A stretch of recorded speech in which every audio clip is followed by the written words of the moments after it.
बदलते भारत की शान।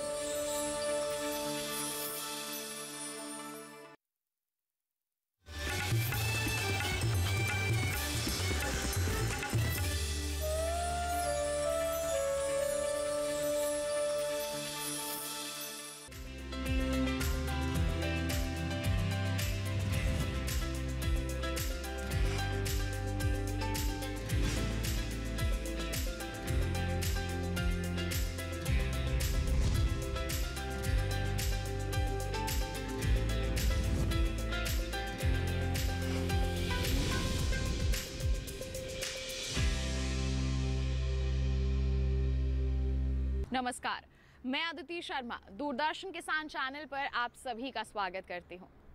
हमारा कार्यक्रम सफल किसान, इसके माध्यम से हम आपको देश के कोने कोने से उभरती हुई प्रतिभाओं से रूबरू करवाते हैं। आज के हमारे जो सफल किसान हैं वो बता दें आपको सफलतापूर्वक बीज उत्पादन कर रहे हैं और अपने जैसे ही कई किसानों के लिए मिसाल भी पेश कर रहे हैं।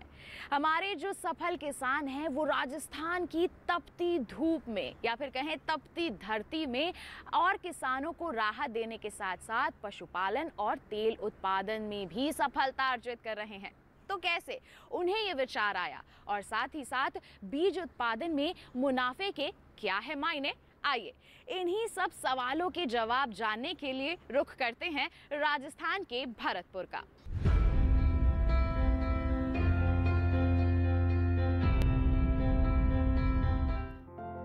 क्षेत्रफल की दृष्टि से राजस्थान सबसे बड़ा राज्य है, जिसमें बहुत सारी विविधताएं शामिल हैं।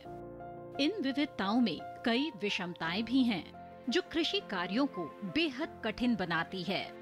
यहाँ के किसान ऐसी फसलें ज्यादा लेते हैं जो यहाँ की जलवायु के अनुकूल है। उन्हीं में से एक है सरसों। आंकड़ों की माने तो देश में कुल उत्पादित होने वाले सरसों में राजस्थान में अकेले 46.7% का उत्पादन होता है। यहाँ के किसान पारंपरिक फसलों के अलावा उन फसलों का भी भरपूर उत्पादन ले पा रहे हैं जो जलवायु के अनुकूल नहीं हैं और सफल भी हो रहे हैं। इतना ही नहीं, राजस्थान के ऐसे कई किसान हैं जिन्हें पूसा मेले में सम्मानित भी किया गया है। उनके इस सफलता के पीछे है परंपरा से हटकर कुछ करने की सोच। ऐसे ही एक किसान हैं भरतपुर मुरवारा गांव के बसंता राम शर्मा जी, जो मौजूदा समय में बीज उत्पादन का काम कर रहे हैं। जहां बाकी किसान अनाज और बागवानी फसलों में श्रम दे रहे हैं, वहीं बसंता राम जी किसानों के लिए गेहूं और सरसों का उम्दा बीज तैयार कर रहे हैं। करीब 15 एकड़ के खेत में उनके द्वारा बीजों का उत्पादन किया जाता है। हालांकि पहले वो भी बाकी किसानों की तरह ही परंपरागत खेती किया करते थे, लेकिन खेती में कुछ नया करने और उससे अच्छा मुनाफा पाने की इच्छा ने उन्हें बीज उत्पादन के क्षेत्र में बढ़ने के लिए मार्ग प्रशस्त किया।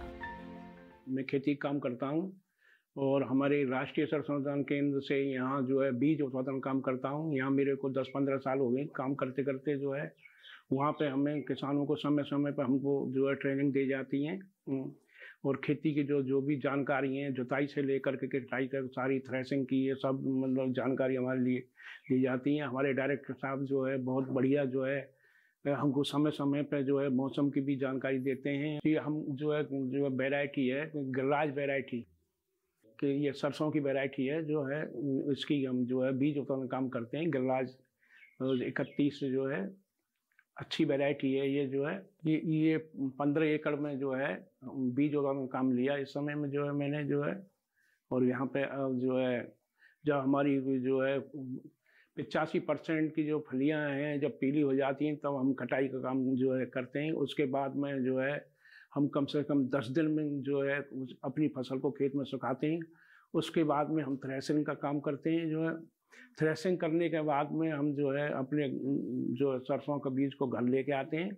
उसके बाद में घर लाने के बाद में फिर हम उसकी जो है सफाई ग्रेडिंग करते हैं अपने घर पर। जो बसंता राम जी के द्वारा तैयार किया गया बीज सीधे बाजार नहीं जाता, बल्कि उनका बीज सरसों बीज अनुसंधान निदेशालय भरतपुर जाता है, जहां से किसान आसानी से बीज ले सकते हैं। वो बताते हैं कि यहीं से मिली एक ट्रेनिंग के बाद उन्होंने बीज उत्पादन के क्षेत्र में कदम रखा और विशेषज्ञों की देखरेख में उनका ये सफर आसान होता गया। आज आलम ये है कि भरतपुर के ज्यादातर किसान उनके सरसों के बीज राज 31 का ही इस्तेमाल करते हैं। राष्ट्रीय सरसों संवर्धन केंद्र में वहाँ अधिकारियों से जब हम बात करते हैं कि साहब हमारा बीज तैयार हो गया है, पैकिंग करके जो है कब हम बीज लेके आए वहाँ, तब वो हमें जो है वहाँ डेट देते हैं। डेट देने के बाद में जो है मिल जाती है, तो हम जो है अपनी ट्रॉली लोड करके जो है वहाँ पे जो है अपने राष्ट्रीय सरसों संवर्धन केंद्र पर वहाँ पे हम अपना बीज जो है लेके जाते हैं। बसंता राम जी का बीज यूं ही किसानों के खेतों तक नहीं पहुंचता, बल्कि उन्हें बीज तैयार करते समय कई बातों का ध्यान रखना होता है। कौन से हैं वो पहलू, आइए जानते हैं उन्हीं से। 3 दफे इंस्पेक्शन खेत खड़ी फसल पर हमारा इंस्पेक्शन करते हैं। वो जो है फसल का कोई भी जो है पौधा अगर मिक्सचर वगैरह हो जाते हैं वो हम उखाड़ते हैं, पर अपनी खड़ी फसल में से जो है सफाई करके तब जो है हम थ्रेसिंग करते हैं। और उसके बाद में जो है वो सैंपल लेते हैं बीज जमा करने से पहले। वहाँ पर एक कमेटी बनती है 4-5 मतलब ये डॉक्टर साहबों की, जो है वो हमारे बीज को सैंपल को पास करते हैं, तभी हमारा वहाँ बीज जो है जमा हो पाता है। यहाँ वक्त हो चला है एक छोटे से ब्रेक का, आप कहीं मत जाइए। ब्रेक के बाद आपको बताएंगे कि हमारे सफल किसान बसंता राम केवल खेती और पशुपालन ही नहीं कर रहे, बल्कि वैल्यू एडिशन करके भी अच्छा लाभ कमा रहे हैं। बने रहिए दूरदर्शन किसान पर, देखते रहिए कार्यक्रम सफल किसान।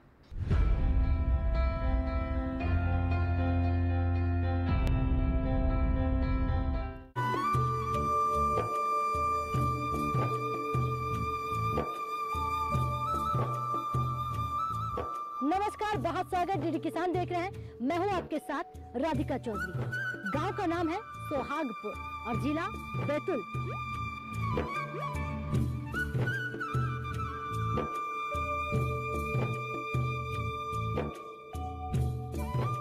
लेकिन आपको जानकारी मिलती कहाँ से है? ये ग्राम सेवक आते हैं, कुछ कृषि विभाग के अधिकारी आते हैं, हाँ। ये बताते रहते हैं समय समय पे। मोदी जी हमारे किसानों के लिए बहुत अच्छे काम कर रहे हैं। आमदनी बढ़ी कि नहीं बढ़ी? आमदनी तो 4 गुना बढ़ गई मैडम पहले से। मध्य प्रदेश से देखिए प्राकृतिक खेती पर कार्यक्रम चौपाल चर्चा 14 जून बुधवार सुबह 9 बजे सिर्फ दूरदर्शन किसान पर।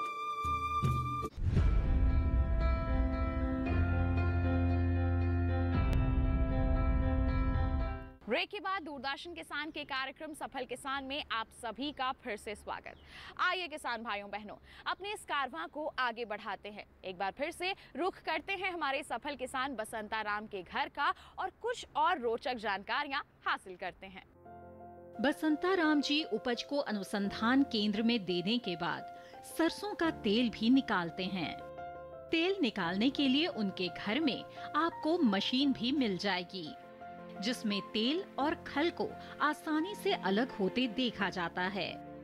हालांकि बसंता राम जी ज्यादातर निकाले गए तेल का प्रयोग घर में ही करते हैं, लेकिन अगर बाहर से मांग की जाती है तो वो उसे भी पूरा करते हैं। पिराई के बाद बची खल का इस्तेमाल पशु आहार और खेत में खाद के रूप में किया जाता है। कुल मिलाकर आम के आम और गुठलियों के दाम।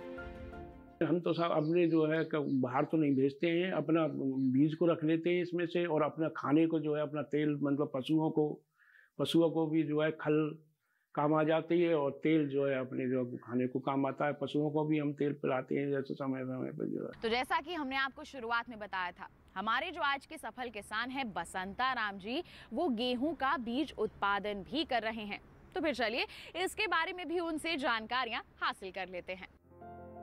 सरसों के बीज भर रहे बसंता राम जी गेहूं के बीजों का भी उत्पादन करते हैं। बसंता राम जी इस समय गेहूं की किस्म 4238 तैयार करते हैं, जिसे वो बीज निगम में देते हैं। मौसम और पानी की उपलब्धता के बीच भी बसंता राम जी लगभग 14 क्विंटल तक बीज तैयार कर लेते हैं। सामान्य बीज की तुलना में वो अच्छा खासा मुनाफा कमाने में सफल हो रहे हैं। पिछले 10-12 सालों से उनके द्वारा किया जा रहा ये काम उन्हें भी रास आ रहा है और उनके परिवार के लोगों को भी। इसलिए तो परिवार का हर सदस्य इस काम में अपनी जिम्मेदारी समझते हुए भागीदारी दे रहा है। सरसों की जो फसल है वो तो राष्ट्रीय अनुसंधान केंद्र में देते हैं। बाकी का जो है गेहूं का हम प्रोग्राम जो है एनएससी बीज निगम में वहाँ पे जो है वहाँ से लेते हैं। गेहूं का काम हम वहाँ से करते हैं, सब एनएससी। गेहूं में 42-38 वैरायटी है, वो अच्छी वैरायटी है जो है 42-38 की वैरायटी हमें मिल रही है और बहुत अच्छी वैरायटी है। पैदावारी में भी बढ़िया है, वैसे भी बढ़िया है जो है। गेहूं जो है हमारा करीब जो है ये होगा 114 कुंटल। बसंताराम जी पशुपालन भी करते हैं, क्योंकि पशुपालन और खेती एक दूसरे के पूरक माने जाते हैं। दोनों को सफल बनाने में बसंताराम जी कोई कसर नहीं छोड़ते। इस समय उनके बाड़े में 5 भैंसे और 1 गाय है, जिससे करीब 10 लीटर तक दूध मिल जाता है, जिसे वो घर के काम में ही इस्तेमाल करते हैं और शेष दूध बाजार में बेच देते हैं। लेकिन पशुपालन का सबसे बड़ा फायदा जैविक और प्राकृतिक खेती के रूप में लेते हैं। वे अपने पशुओं को जैविक चारा ही खिलाते हैं। इसके लिए वो खेत में बरसीम जैसे हरे चारे उगाते हैं, जिससे उनसे मिलने वाला दूध पोषण से भरपूर हो। मेरे पास ये 5 भैंस 2 गाय हैं और ये जो है अच्छी दूध देती हैं। 8 से 10 लीटर की दूध देती हैं जो है। अब इनको गर्मी में दोनों जो है खल भी खिलाते हैं, चारा भी खिलाते हैं इनको जो है, और सुबह शाम नहलाते भी हैं इनके लिए जो है। ये जो गोबर करती हैं ये अपनी खेती में काम आता है, खाद के रूप में जो है हम काम में लेते हैं इनको जो है। और दूध जो है अपना जो है बाजार में बिकता है और अपने बच्चों को घर में भी जो है काम में लेते हैं हम जो है। खाने पीने के लिए हरी जो है चरी है जो है, इनको हरा चारा जो है देते हैं इनके लिए, और जो है खल भी देते हैं। जो खेती में हम खुद पैदा करते हैं सब जो है चारा, हरा चारा जो है, हरा चारा ये चरी देते हैं इनके लिए साहब। और जो है वो ये बाजरा देते हैं इनकी जो गर्मी का जो होता है वो जो है बर्ची जो बोलते हैं, रोजगार बर्ची जो है। खेती में जो हमारा दूध बिकता है उससे हमारा खेती में पैसा काम आता है जो है। अपना जो है खाद बीज के लिए काम आता है जो पैसा जो है। और ये जो इनका गोबर है उनको जो है हम खाद के रूप में जो है बनाते हैं, गड्ढा खोल के जो है उसको जो है अपने खेतों में डालते हैं जो है। उसके काम आता है जो। यहाँ हम रुक रहे हैं एक और छोटे से ब्रेक के लिए। आपको कहीं नहीं जाना है। ब्रेक के बाद हम आपको मिलवाने वाले हैं हमारे विशेषज्ञ से, जो सरसों की वैल्यू एडिशन करने के लिए हमारे किसानों को प्रोत्साहित कर रहे हैं। बने रहिए दूरदर्शन किसान पर, देखते रहिए कार्यक्रम सफल किसान।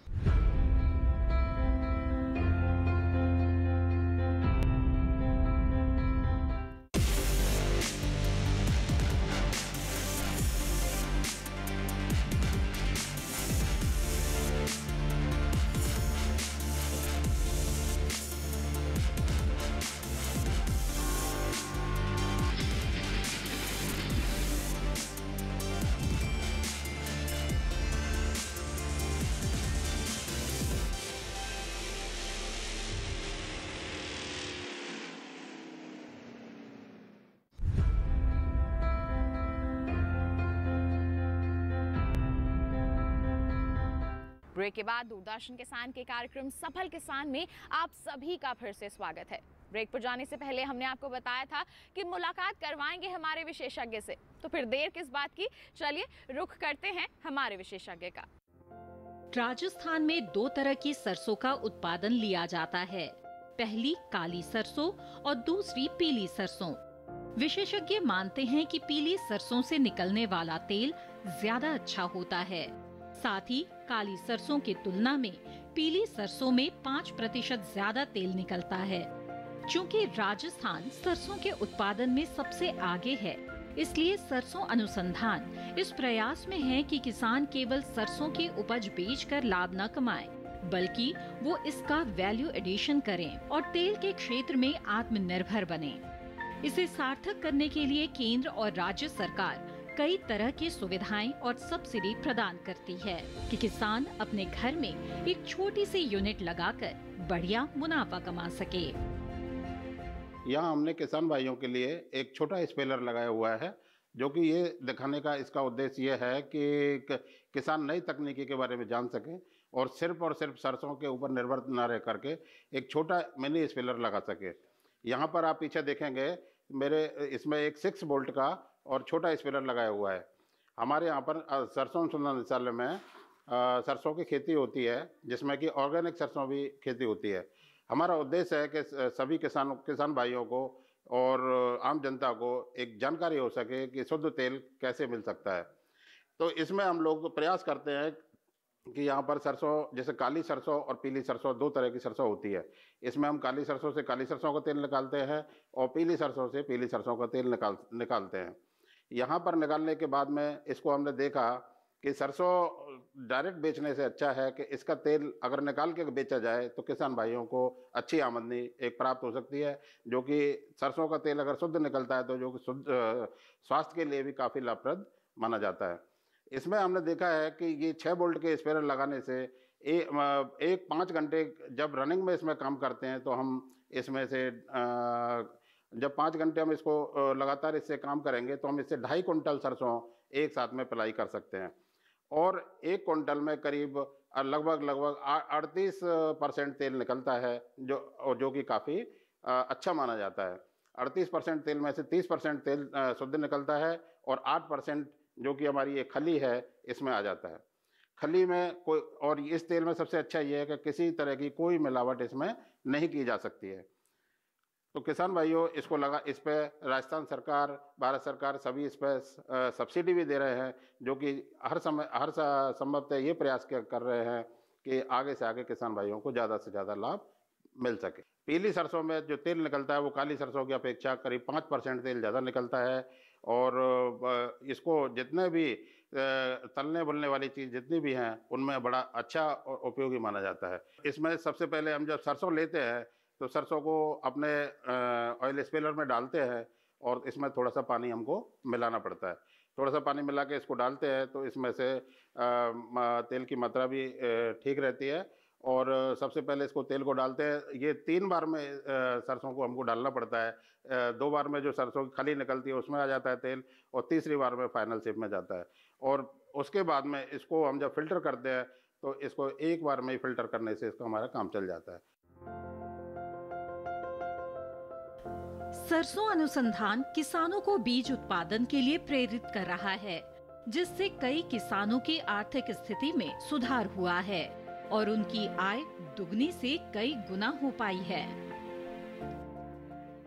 सरसों अनुसंधान निदेशालय, जैसा कि नाम से ही पता लग रहा है, हमारे संस्थान पर सरसों का पूरा काम रिसर्च, वैरायटी और उसमें उच्च गुणवत्ता वाला, क्वालिटी वाला सीड तैयार करना होता है।